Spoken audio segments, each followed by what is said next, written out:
Hey guys, welcome back to Khanvolution. My name's Khan, and right now I'm gonna be discussing RWBY Volume 3, Chapter 9, titled PvP. And boy, do I have a lot to discuss with you guys and just get all these feelings out, because after watching Chapter 9, which by the way, if you guys haven't checked out my reaction to RWBY Volume 3, Chapter 9, but the link's down below as well as up here, so you guys can go ahead and check that out before joining back with me for here, so you guys can get an idea of the kind of mental state I'm in. You know, it basically went a little bit like this.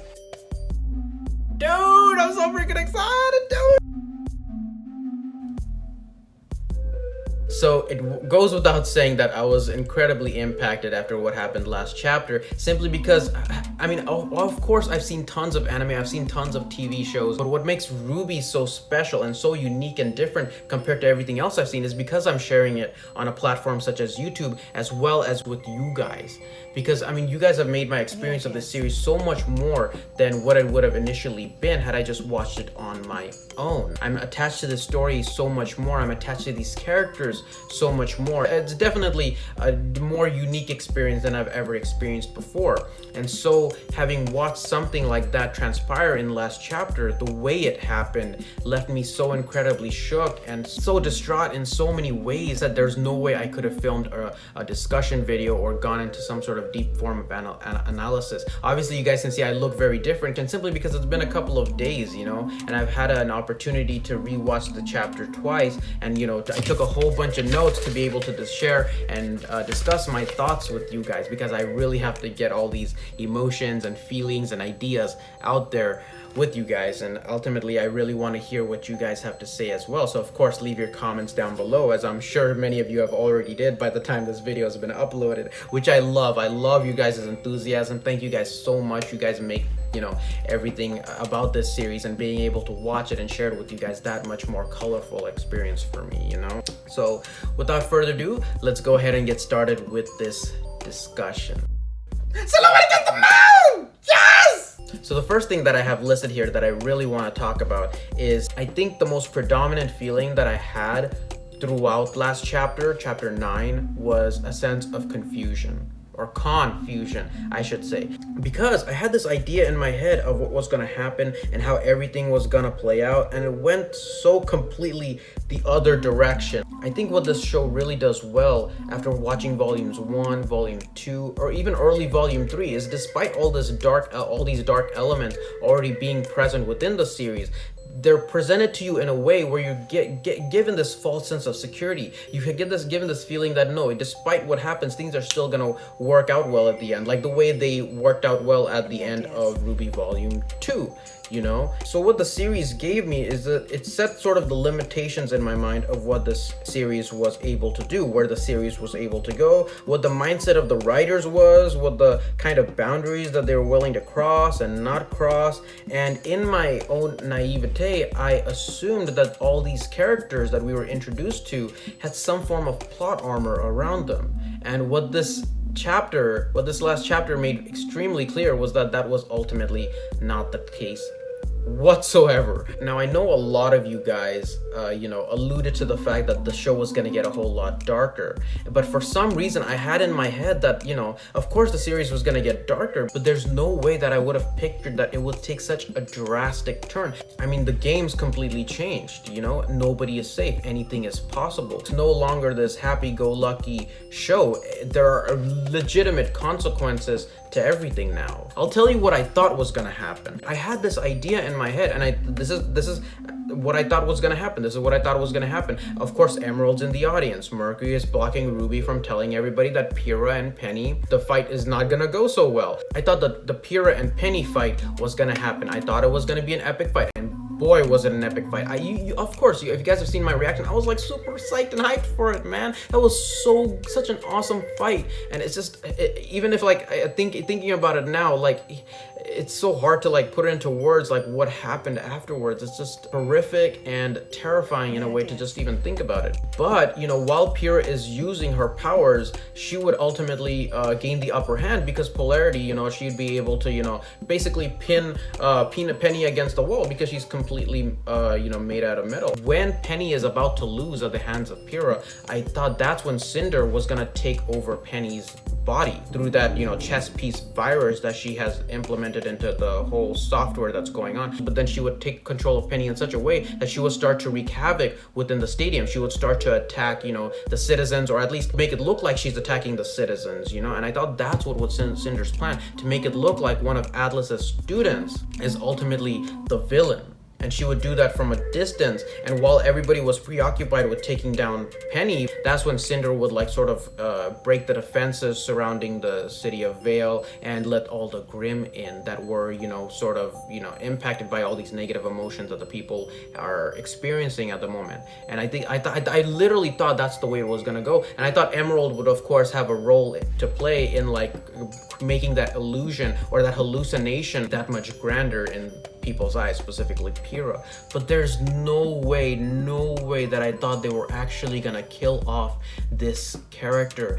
Penny was one of my favorite characters, guys, and to see her be torn apart like that was ultimately heartbreaking for me, because Penny is such an innocent character, and it says so much about which direction the series is going. I mean, Cinder's plan was so horrifically spectacular. It was literally a spectacle, you know what I'm saying? Her speech alone laid siege to all of the institutions that the kingdoms held so dear. I mean, she literally called out the military, the world leaders, the schools, and overall this false sense of security. I mean, within these last couple of chapters, we heard her talk about how power hungry she is. She wants to have power. And of course, she acquires, it physically through maiden powers, but she's created this sort of image of herself throughout the rest of the world. And so if her voice is the only one being heard, that gives her so much power, and she's just basking in it.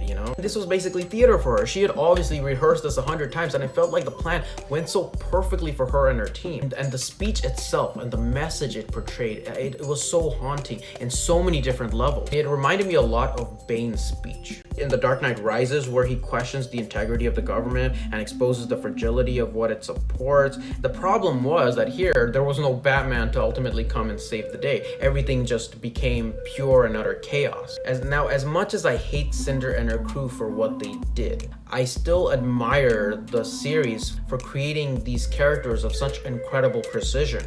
I mean, within these past 2 chapters, we saw it since chapter 7 in the beginning of the end. What an appropriate title for that chapter, because we see the start of her story. We see her acquiring a team, acquiring the necessary power, acquiring an army, infiltrating the school, gaining people's trust, gathering info on everybody, teachers, students, militaries, planning basically every inch of this grand scheme that she has. I know it sounds like I'm giving them a lot of credit, and that's not my intention at all. I'm just saying that this is like story writing, and this is brilliant story writing. It hit me in the feels and gave me shivers in the back of my spine and goosebumps everywhere in my body. I mean, it was just it was crazy, and that is just beautiful writing. If when a series, especially an animated series, can give you these kind of feels, they're doing an amazing job. I gotta drink some water.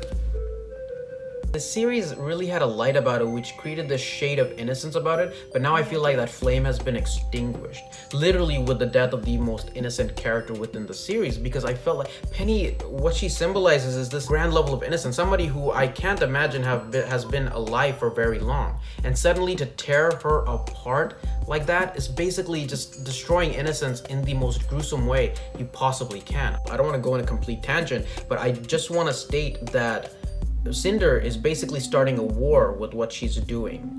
Her actions have literally started a war, probably a second great war. Maybe that's what she is ultimately planning. And it mimics our world so much because a lot of wars, most wars start first with what? The death of innocence. And that is so strongly mimicked with what happens here, but the death of the most innocent character within this series of RWBY, which is Penny. It's a tragic turn of events, that's the best way to describe it. It's so tragic, it's so horrifying, and it's horrifying to see what's going to happen to our characters going forward, especially after the events that transpired in chapter 9. Now I really want to discuss a couple of the details within this series after having watched it 2 times and analyzed it a little bit. The first thing that I noticed was, of course, Emerald's hallucination power, that little first spark of her power coming into activation, when Pyrrha is fighting with Penny, and then she's, there's her polarity powers are activated on her weapon, but you see her weapons bend a little bit, kind of like, refraction within the light. And I think that's when, Emerald's power was starting to become activated. Of course, Pyrrha thought maybe it was just, battle fatigue or something like that. I would assume that's what she thought. However, that wasn't the case at all. And ultimately, I think that's, Emerald just starting, starting the ignition on her powers. And that's one thing I noticed. As well as, Pyrrha activating her polarity powers in minute amounts, like grabbing her spear off the ground, activating her shield, bringing her shield and sword back to her. There's a lot of instances where she's using her powers in a heightened state, in a manner that we have never seen Pyrrha use before, because mainly she's relied on her physical powers. And as Emerald stated after, Mercury, when he has that mock battle with Pyrrha, the purpose of that was so that Emerald could get a grasp of Pyrrha's power and ultimately figure out what her semblance was, which is polarity. And she states to Cinder that, she is incredibly strong. Pyrrha is incredibly strong, and she uses her power of polarity very sparingly, just to give her that extra nudge in battle, and she doesn't use it unless she needs to. And the fact that Pyrrha was using it so frequently within this final battle tells me two things. One, that Penny is a most worthy adversary for her to be able to utilize that power. And second, it could have been due to the fact that she was so mentally torn between her responsibility, her duty, her desire to become a huntress, and her concept of destiny, as well as being torn over her love of John and ultimately leaving him. If, basically she's torn about everything. And so in the mental state she's in, she doesn't have the same level of composure, the same level of battle composure that she normally does. And I don't think Cinder and her gang anticipated that, but it worked to their favor nonetheless, because when Penny activates her swords and Emerald makes it seem like she has a million swords about her.